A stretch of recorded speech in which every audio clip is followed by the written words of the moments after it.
Carnation is a small town of about 2,300 people in the foothills of the Cascades here in the Snoqualmie Valley, with a lot of history, a lot of farming, a lot of arts and music.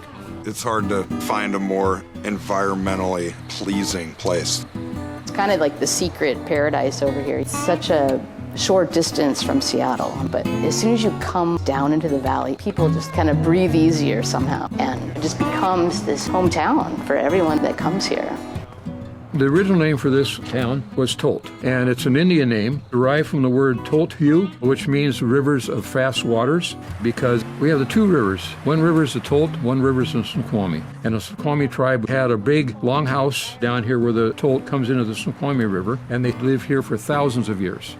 The first white settler came here in 1858, and most of the settlers came from the Scandinavian countries. We had lumber, we had fish, we had farming, so this was a land of opportunity for them. E.A. Stewart was the owner and founder of Carnation Farms. He started doing condensed milk, and he expanded and started doing butter and creamery and a lot of different products. And all around the world, even today, you still see Carnation name when you go to the dairy part of the store.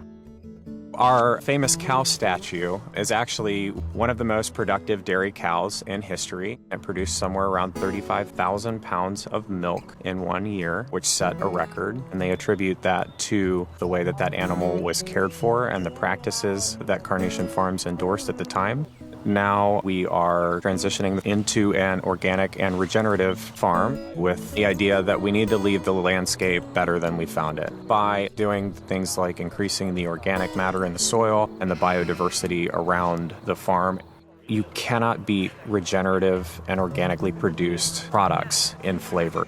Every season, we're hosting several events where we have people coming from around the country who want to discuss the future of sustainable farming. So it's a real honor to work on a farm that has been at the forefront of agriculture for its entire history. It's a real American legacy. Carnation has a rich history in agriculture, and today we're surrounded by these gorgeous flower farms. A lot of the flowers are grown by Hmong families who came from Southeast Asia in the 70s, and much of what tourists buy in the Pike Place Market comes from these Hmong farmers bringing their spirit and artistry to Snoqualmie Valley.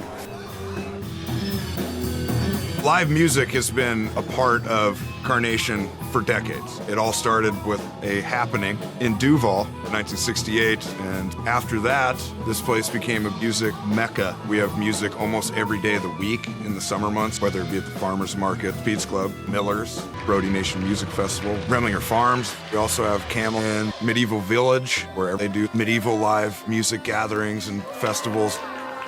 Hamlin Medieval Village is a living history museum project where you can step back 600 years. We have cottages, shops, and the Boar's Head Inn, where we serve food and drinks that you might have in the 14th century. So it's kind of an immersion experience in the world of your ancestors. The most special thing about Carnation is the people that live here. I think our city government and go-getters here in the community have done a very good job of preserving our history and small town feel.